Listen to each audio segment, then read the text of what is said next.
Bitcoin's alive, what you gon' do? Mempool fees are high. Ordinal. Where does it start? Nobody knows. It's a revolution. Ay, Bitcoin is the one, no substitution. Ay, with Shizzy and Yagobi, it's Ordinal Revolution. Welcome back to Ordinal Revolution. My name is Shizzy. On this channel, we cover the entire Bitcoin Ordinal ecosystem. What's up, guys? We have an amazing show for you guys today. So, about a month or so, or a few months ago, we had the amazing Kareem from Traverse on. He really gave us his backstory. He gave us what Traverse is all about. And today, we're going to get into some product stuff, guys. We're going to actually really show what Traverse is working on. We are very, very interested in to see what they have going on and their updates, and we got some alpha to share with that as well. So we can't wait to dig into that. So without further ado, let me bring in my partner, as always, Mr. Yagobi. What's up, buddy? What's up, man? TGIF. Yeah, Happy man. Friday. It's Friday. Yeah, man. So we got Kareem back. We got Traverse again, man. These guys came out of nowhere about, I want to say, like early December, and they had a coin and it just skyrocketed. We reached out to Kareem. We want to know all about that, and so we did a video with them. His history and all that stuff. We'll have all that linked in the show notes. You guys want to check out part 1. But what are you thinking on Traverse right now? Yeah, Traverse did kind of come on the scene a little bit later, but Kareem actually, when we got to get to know him a little bit more, we realized that he'd been in Ordinals for a bit, like, pretty early, actually, messing around. And obviously they had already been building on the Ethereum side. And then he saw the opportunity over here. And so that's why they started building. But yeah, they're active, consistently partnering, announcing their partnerships. They were working on a Bitcoin security product solution that they finally launched, which that took some time because Bitcoin's different than Ethereum from the technical standpoint. And so I'm just kind of excited to see, because like you and I, we have these discussions, and we're like, self-custody is always the best decision or best choice to initially go off of. But then we find ourselves either in an opportunity to where that might not be the case. So I don't, I'd like to really dig into what Kareem, his thoughts are and use cases on the Bitcoin side with this. Yeah, and actually, that was my argument to you, and you actually came back to me in the one conversation. You said, yeah, it's for individuals, but what about companies that need, you have multiple backings and they don't really trust each other 100% to hold it, or trust themselves, and this could be an option for something like that. And that was something I really didn't think about, so definitely going to dig in this with Kareem. So without further ado, let's bring in the man of the hour, Kareem. Welcome back to Ordinal Revolution. Your second time here, buddy. Thank you so much for coming. Oh, hey guys, it's a pleasure to be back on the show. Thanks for having me. Yeah, man. Thanks for joining us. So in the last few months, we've grown so much. You've grown so much. Can you talk us about, like, maybe can you pick up where you left off from the last episode? Right. So we left off planning and promising that we're going to deliver on our Bitcoin vaults, and we've done it. We've launched in I think February 15th or 16th was it. We were planning to launch on the 14th, but we've delayed a few days. So now we're live, and things are looking great. Just want to piggyback a bit off of what you were discussing about, normally you want to self-custody your own assets, right? Especially if you're like a Bitcoin maxi, you're skeptical of all of these, new solutions are popping up. I just want to note that when you're using Traverse, we like to think of it as enhanced self-custody, because you still are part owner in our vault. So like you can think of it as kind of a multi-sig where we're kind of managing a second signer on our back end. So it's kind of like having the security of a multi-sig without having to worry about the second signer or having a complicated setup to worry about. And I'll expand more about the centralization aspect of this and how we appeal to it later. Awesome. Sounds Yeah, great. Well, could you also kind of touch a little bit on, our last interview, you were coming into the scene, right? And then people were just starting to learn about what you guys are offering. And then, during that whole phase, it was kind of like a little bit run up for the whole space. And then partnerships started to form. So how do you feel like the space has received Traverse? Do you feel like they've kind of received you guys with open arms, or has it been tough? Because I've seen some partnerships, but I just wanted your opinion on it. Oh yeah, actually, about to drop some alpha. So we have around 12 confirmed partners so far. We've only launched 2, so it's leading the pack is Ordi Rocks and Ordinal Eggs. These are the ones that we've announced so far. They're going to be participating in our airdrop. We have a lot more to announce in the coming weeks, and more recently we've also we've started working with Corridor.finance. They're helping us set up our own BRC20 pool. So it's just a bit of a yeah, we're about to deposit some liquidity into the pool either tomorrow or the day after. But basically, it facilitates your purchases of BRC20 tokens. You know, on Unisat, you have to go through the listings one by one, see whatever ones that you want to buy at the lowest price, and sometimes it's a bit tough. So yeah, that's coming up very soon. Hopefully that's going to help the market side of things. Wow. So wait, hold on. So this partnership that you just talked about with was it Corridor Finance? Yeah. Okay, so what they're going to do is provide liquidity for these BRC20s to where you don't have to wait for someone to buy them. You can just sell them into the liquidity. Yeah, pretty much. It's still early. We have to just make sure everything's working well. You know, work with Corridor.finance, make sure everything's good to go. But that is the goal. Awesome. I've never tried Unisat BRC20 swap, but I'm imagining it's going to be somewhat similar. Yeah, don't try it. You'll get your assets locked in there. And so we have assets locked in the Unisat swap. So right now, let's just wait for the weight module if you're gonna try it out. But. Yeah.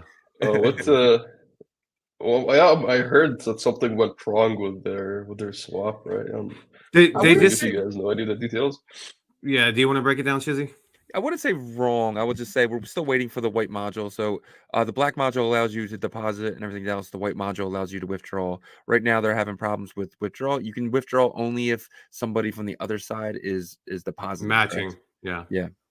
Okay. Yeah.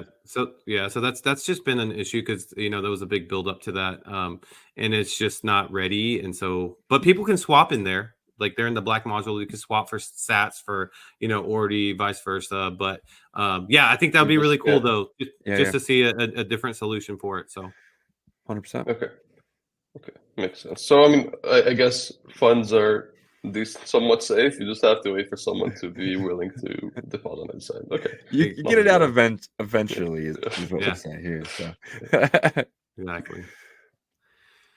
All right. Well, do you want to share your screen and maybe walk us through, the Bitcoin product solution that you guys have?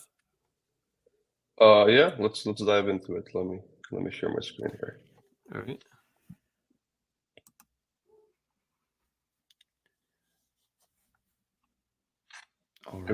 All right. Can you guys see what's on my screen? Yep. I should have the app open. Looks good. Perfect. So I went ahead and created an Xverse wallet here, deposited some Bitcoin. I should have some inscriptions, or if they don't show, I'll have to double check. But yeah, I should have some inscriptions here in TRBS, but maybe it's just not refreshed. Oh, sorry. So yeah, first things first, when you navigate to our app, you should make sure that the selected chain is Bitcoin on the top right over here. Oh, sorry. Yeah. So once you select Bitcoin over here on the top right, you can go ahead and launch the app, and it will show you the Bitcoin wallets that we support. So right now we support OKX, Unisat, and Xverse. So I have Xverse installed, so I'm going to go ahead and use that one.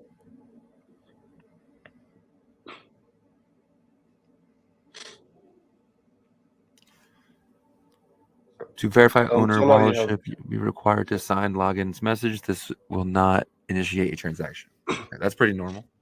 Okay, so now we've navigated to our app at Traverse Labs.io.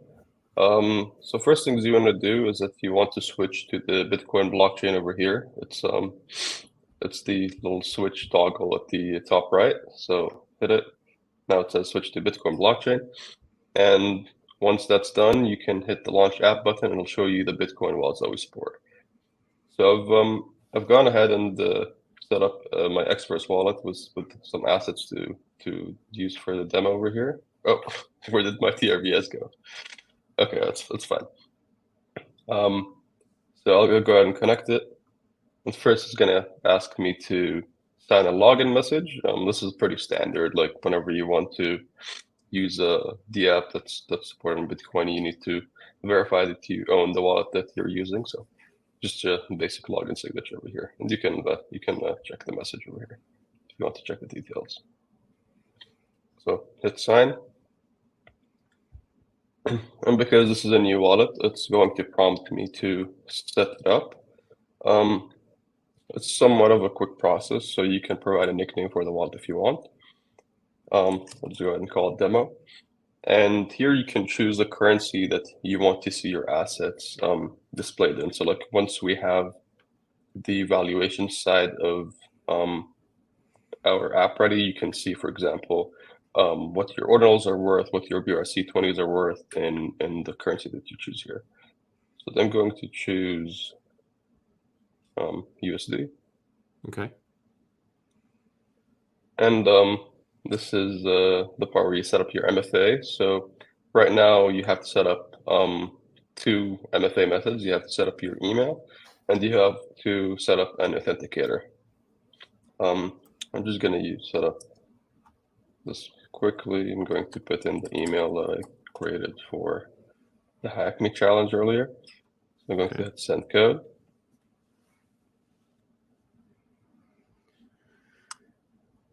And feel free to ask any questions if you have.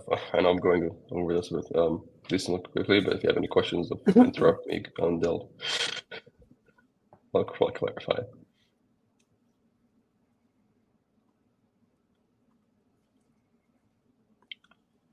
I've got the authenticator code. So can you choose your MFA option, or is it default to email and that's pretty much the only option? So you have to set up both. Right now it's email, and as you can see, like once I hit verify, it'll also prompt you to set up authenticator. And we also want to switch this up and add support for passkeys. So like using your biometrics, your fingerprint, or your phone's Face ID, for example, instead of an authenticator.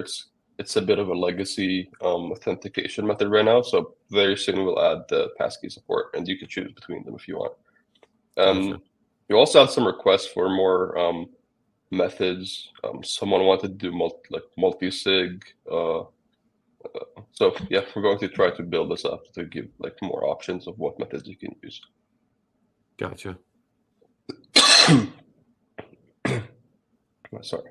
All right. So yeah, normally you don't want to share this QR code or the secret number over here, but I'm just using this for the demo.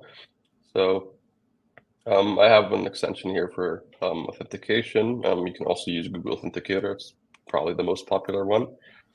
And here you can just scan the QR code and it'll pop it right into the app. So as you can see, it's been added, and I can just copy the time-based code over here. Hit verify. Oh, well. It didn't copy it. That's why. There you go. Oh, there we go. Okay. So at this point, you get prompted whether you want to recover another account that you've lost. This is where our vault recovery feature comes in. So like, let's say you've had another wallet, you've had a Unisat, you've had a vault that had all of your ordinals, all of your Bitcoin, and you've completely lost access to that wallet. So you can go ahead and hit recover account, and it'll prompt you to verify your old MFA as well as your security questions or your mnemonic code or your mnemonic phrase that you've used for that account, and you'll be able to recover all of your assets that are locked up there. But here we're setting up a new account, so that, and this is where you get to set up the recovery prompt that you would have used to recover the account in case if you lost it. So you have two options. First, you have security questions, and then you also have a basic mnemonic over here. So if you were to choose security questions, and this is what we're trying to optimize and recommend. So you can choose whatever questions you want over here. And you can even write your own questions. So you can hit custom. You can say, what's my social security number? Probably don't want to do that. Yeah. But I mean, you get like, you can have whatever question you have over here, and like we'll save the question for you. We'll never save the answers. We never save the words for your mnemonic. This is all user based, so you have to make sure you don't lose it if you ever need to recover your account. So I'm just gonna go ahead with the mnemonic because it's quicker to set up, and this is effectively the last step in the account setup process. All right. So yeah, there we go. Dashboard here. And Gotcha. we have a lot. So basically, you got through all the setup just now, right? And then this is what you come to after you set it up. Yeah, exactly. Okay, gotcha. Okay, cool. So now you're in. These are all the features that we're going to be integrating sometime soon. Probably first thing we're going to be supporting is a portfolio, which we already have live on Ethereum. But for now, the base functionality is there. This is there, so you can navigate to your vaults. And creating a vault is very easy. Fortunately, on Bitcoin, you can do it for free. You don't need to pay any network fees. So, so you can name your vault whatever you want. Sorry. And you just hit create vault, and it's instant. So I already have a vault generated, and once I hit it, no, sorry about that. So once I hit it, you can see your vault address is right here. So that means everything's good to go. So like you already have your vault created, your MFA set up, and now you can start freezing assets into your vault. And they will be automatically protected. So if you like copy your vault address here, and for example, you send your Bitcoin, you send your inscriptions, you send your ordinals, and I'm going to demonstrate how to do that. Once you send them into your vault, they're automatically protected with the MFA that we're managing. Gotcha. So basically, this part is like a straight up manual sending to that address, right? Yeah, exactly. Gotcha. So it's just like any other address. It just the on-chain logic that's in place that is necessary for you to spend, for example, like to spend your inscriptions, to send inscriptions or Bitcoin from your vault is not the same as a regular wallet, even though it looks like a regular wallet address. Gotcha. That's kind of the beauty of Bitcoin. Okay. So I did want to. Oh yeah, there we go. My TRVS keeps on popping up and disappearing. I'll send it while I can before it disappears on us again. So we're sending 1,000 Traverse to the vault, correct? 1 million. 1 million? 1 million. Okay, 1 million. Okay. Yeah. So right now we support Bitcoin. We support any type of inscription. We support BRC20, and very soon we plan on adding support for tap tokens as well. So once you send them in, you will see them like displayed nicely over here. I'll show you in a second. Whoa. Our network fee is high right now. Probably. There's some weird stuff happening today. Yeah, I saw. I mean, the fees were stable at like 20, 30 for a while today. Yeah, they're at it's 94 right now. Okay. That sucks. That we're finished, but it's worth it. Yeah. So it's that easy. So now I've sent my TRVS. I mean, it's pending in the mempool, but it works the same as any other inscription. I do also have another inscription in my wallet, but it's not showing up for some reason. Oh, There it is. All right. Oh, so I see my my beautiful. Shout out Bitcoin Medallion. Boost. I'll go ahead and send it as well. So yeah, curse inscriptions are supported. Oh, nice. Support those. Can send that to my vault. And lastly, I'll send over all of my Bitcoin. So heads up, when you want to unfreeze something from your vault, you do need to have some Bitcoin in there to cover the network fees. We do plan on removing that requirement so that you can just spend network fees directly from your wallet. But right now, you need to have some BTC in your vault to cover the fees. Gotcha. So I'll just send whatever I have left. I mean, yeah, it's a pretty straightforward process. There's nothing special about the freezing process. It's just like sending or transferring assets to any other address. Yeah. It's the unfreezing part that's a bit different. It's I'll do a quick demo of it now if we have some time to spare. Yeah, plenty. Yeah. So, do you have anything in there to unfreeze? No, but I do have another account Okay. that I have logged in another Gotcha. tab over here. Should I? Okay. Hold on. Yeah. So while you're getting that ready, who do you see using this the most? Like in terms of like a user type, projects that are trying to for their treasury, or more of like individual people. Like who do you see using this the most? I mean, ideally, we like our vision is to have anyone who's intending to hold their crypto or their tokens for anything longer than the short term to have them frozen protected. But realistically, it will be people have a more significant amount of assets that they plan on holding for a long time, or definitely treasuries. That's a great example. So if you have a significant amount of assets that you want to secure, that you want to forget about, so just freeze them, and then you don't have to worry about checking. You don't have to worry about being compromised or being drained. I mean, also there's another aspect of this is that if you're a degen and you're like spamming Mint, you're interacting with new websites that propped up like 30 minutes ago, and you're trying to mint something new. Usually, you might be concerned that you're interacting with a drainer site, or you're getting phished. And this is where even if you're not someone who holds something for the long term, is that you can still benefit from the extra layer of security. So you don't need to create a new wallet. You don't need to create or install another extension just to mint this hyped mint that came up a few minutes ago. So it just really is a platform to store your assets if you have any significant amount, whether it's long term or short term. If you interact with the blockchain a lot, or if you just hold for the long term and just want to track your portfolio, we think it has an appeal to everyone.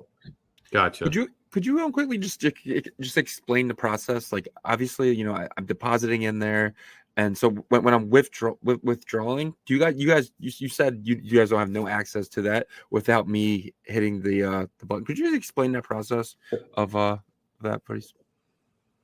Yeah. So whenever you create a vault, it's basically it has a few script paths on chain. So what that means is that it's not like a regular private key signature approval to spend a transaction or to spend a UTXO. It's a bit different because the first path is that you have the multisig. The first signer is going to be your wallet, and the second signer is going to be our backend. And then you have the second spend path or script, which is more it's going to be more aimed at the recovery side of the vault. So if you ever lose access to your wallet, then you would use the second script to recover the assets. But the focus is largely on the first script. It's a very simple 2 of 2 multisig, and That means if we have or might want to try to maliciously sign away your assets, it's not possible because both signatures are required. So the user and the backend have to approve the transaction. And this is where it ties into the centralization aspect that I was talking about. So even though we can never spend your assets without your approval, is that there is some sort of dependency that we're going to be there when you need to spend whenever you want to unfreeze something. And this is where we have another feature in development that's aimed to address this issue. It should be coming out in the next few weeks, but the way it works is that we're going to be generating another address that's also in charge of recovering your assets in case we vanish. So like if something happens to our backend, we accidentally delete our database, we delete all our database backups, and something went wrong, we can't recover your assets anymore. Like we can't approve or sign on your behalf. Then this is where we address that issue. So it's something that's in development and it's coming out in the next few weeks, and hopefully it's enough of a solution to counteract the centralization aspect of the two multi-sig. Sounds Gotcha. good. All right. Do you want to walk through the unfreezing real quick? Yeah, let's do it. So this is a different Xverse account over here that I've set up a while ago. So I'll go ahead and launch the app. Same process, going to ask for my signature, but because this is an account that I already set up, I already have assets in my vault. I can just go ahead, expand my vault, and here you can see all of my inscriptions. I mean, hopefully it's a bit more colorful for you, but it's a bunch of JSON for me. And I have some Bitcoin over here. So if you want to unfreeze something, it's quite straightforward. You just select it. You can select a combination of inscriptions and tokens at the same time. And and then all you need to do is hit the unfreeze assets button. And here, let me grab my Ordinals address. Gotcha. And here for the fungible tokens, you can select how much you want to transfer. So if I want to just transfer out 0.01 Bitcoin instead of my entire balance, and like maybe 1 million TRVS, and you can choose a specific amount over here. Because this is a BRC20, first I'm going to need to, I need to verify my MFA first. But after I verify my MFA, yeah, it's going to prompt me to inscribe a transfer first. Yeah, exactly. So, okay. I don't conveniently have my MFA and email hooked up here, so let me just grab it from my phone.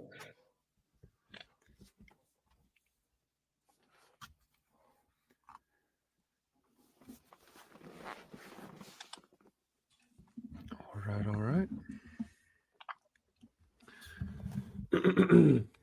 So, I mean, I feel like, people that maybe like have like a couple node monkeys or something like that don't want to think about it and want to sleep at ease, be able to sleep throughout the night, might use this just to send it over there and not worry about someone, because let's be honest, like the scamming is going to get better, whether it's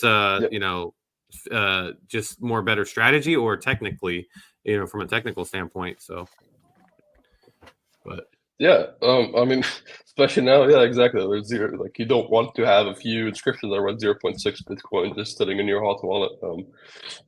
Yeah, like even if all you have is Bitcoin, like if all you have is Bitcoin, it's sitting on Binance, or if it's sitting in your hot wallet, I mean, you'd want to have a more robust solution for you. At least sleep knowing that you don't have to be checking your wallet every now and then to check like if something's going on, man. True, exactly. So you can just forget about it. Come back after 2 years. Withdraw your Bitcoin, buy your new mansion. Just, well, hopefully the bear market hadn't kicked in by then, and you do it before that. But before, take profits. Yes. Okay. Okay, Alright. so yeah, the first step here, because I've chosen a BRC20 token, I need to inscribe the transfers. So it's going to prop up my the first transaction over here. So I'm just paying the inscription order to create the inscription. Right now we're using Unisat Inscribe. We don't have our own inscription service, but so once I hit confirm, this takes a few minutes because it needs to verify that the new UTXOs are found in the mempool. So just chill in the meantime. Yeah, man. So what's like next for you guys? Obviously the vault. Are you guys building anything else on top of the vault, or is just really the vault and the freeze for right now?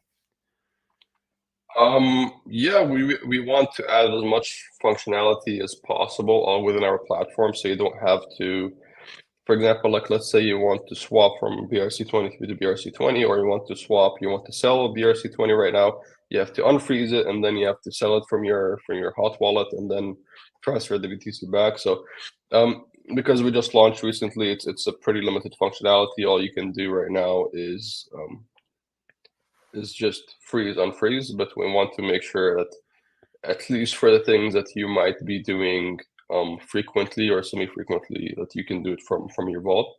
So we're planning to do a lot more integrations in the coming months, whether it's DeFi or being able to sell some inscriptions, maybe potentially hooking up like a marketplace like Magic Eden. Yeah. Okay, so it's now it's ready. The last step is to finalize the unfreeze. And you hit proceed, and once it's loaded in the wallet, you can see over here. Yeah, so it shows me exactly what we can expect to receive. Over here, it's a bunch of transfer inscriptions. So it tries to aggregate as many inscriptions as possible to satisfy the transfer. So you have the TRBS transfer inscriptions over here, and the Bitcoin that we wanted to receive, and that's pretty much it. So you can hit confirm. It's done. So it's all in the mempool now. Awesome. And I can pull that up right now, just to verify that it's all working as expected. Oh, whoops. Okay, yeah, there we go. So yeah, you can see you're receiving all the inscriptions on 546, and then we also have the BTC that I received over here. And then, I mean, yeah, this will reflect in your vault once the block is confirmed. Nice. So pretty simple. I mean, straightforward. Yeah.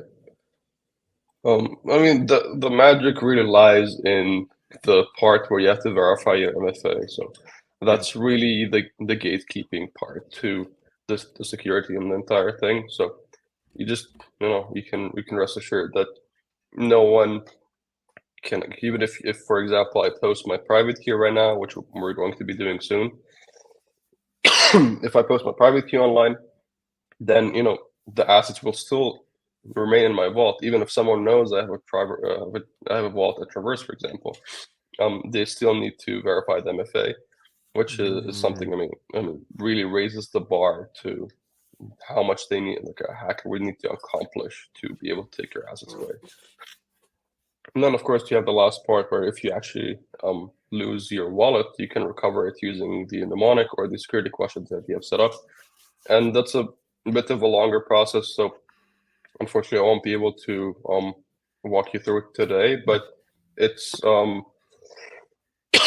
sorry. If you navigate to our website at traverselabs.io, and you navigate to the Learn section over here, you can see we have a bunch of walkthroughs for everything. So for the account creation, vault creation, freezing, and vault recovery. So if you want to learn more about how that works, you can go ahead and watch this video over here. It's somewhat similar to freezing, except that you need to verify your recoveries, there's security questions, and your mnemonic, depending on which one you Gotcha. chose. Gotcha. So how long have you guys been doing, the security, type of applications like on the Ethereum side? How long were you doing it on there before Bitcoin? We launched not long ago, actually. It's basically we launched in October. I mean, we've been working for much longer. We started working on the concept and the prototype since late 2022. I think it was November. And we've launched. It took us a while to figure out how we want to do things. We're just taking things low, coming up with a concept, and we've launched in October of 2023. And basically, right after we launched, we went to an Ethereum conference in Istanbul, and then that's when things clicked. And we decided, okay, we need to do something on Ordinals, because even on Ethereum, I don't think like a sufficiently secure and user-friendly solution exists for this type of thing, but we are definitely sure that it doesn't exist on Bitcoin. Gotcha. And we saw that was the very beginning of the bull market in Ordinals. So we thought that phishing and hackers would ramp up their strategies on trying to figure out what's the best way to steal assets from users. Gotcha. Okay, cool. Yeah, man. All right, man. So, is there anything else before we let you speak to our community? I think I've cleared everything up. It's just mainly, I think that the two main concerns that we need to address is just simplifying the MFA part. I know a lot of people wanted more MFA methods. The authenticator is a bit of an old MFA method, so we want to add passkeys. That's kind of the current hype in security. So we're going to do that, add biometrics, to add a really more significant layer of security when trying to verify that type of thing. And the second thing is that we need to push out the feature that's responsible for addressing the centralization aspect of the multisig that we manage. So yeah, we touched up on those. I think that's it from my end. Yes, Gotcha. sounds great, Kareem, man. Really appreciate you coming on, and it's been, Traverse has been a really cool product so far. So I can't wait to see what you guys do next, especially with the DeFi aspects that you're kind of teasing a little bit here. So I mean, if you want to talk to our community, or if you guys just want to say goodbye, the time is yours. Yeah, no, thanks for having me on, guys. It's always a pleasure to hop on the show, and yeah, I mean, just check out our airdrop system. Like, if you want to participate, you don't need to risk a lot of assets. If you think this is a new product and you need to see it, prove itself, then I mean, you don't need to deposit $1,000. You can start with $50. That's what you need to qualify for the first tier airdrop that's going to be announced sometime soon. Yeah, and just create a vault. It's very easy. It's very quick. It doesn't cost anything to create a vault. And once you start aggregating assets and having a more secure set of assets within there, you'll get accustomed to it. And it's we're always trying to improve. Awesome. Sounds amazing. Awesome. Yeah, and you're always welcome to join our Saturday morning spaces. I know the time might be off, but if you ever happen to be awake during that time, then you can join us on Saturday mornings for builders and stuff. But we appreciate you spending time with us today, and definitely, I think the Ordinals community is going to enjoy this. So, yeah, thanks so much, guys. Yeah, take it easy. Bud. See you guys.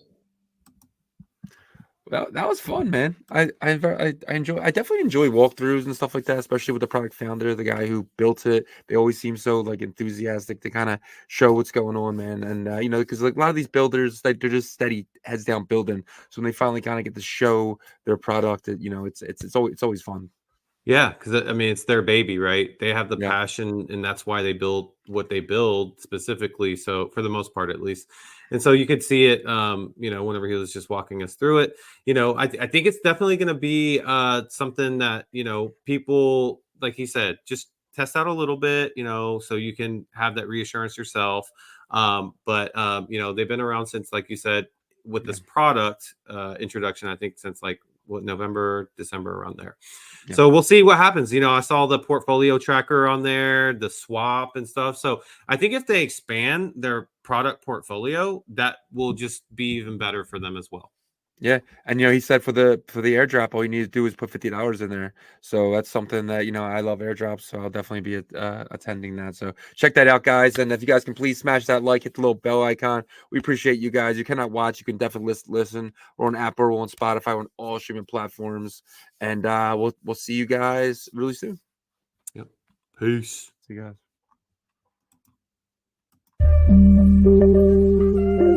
Ordinal Revolution. Let's go.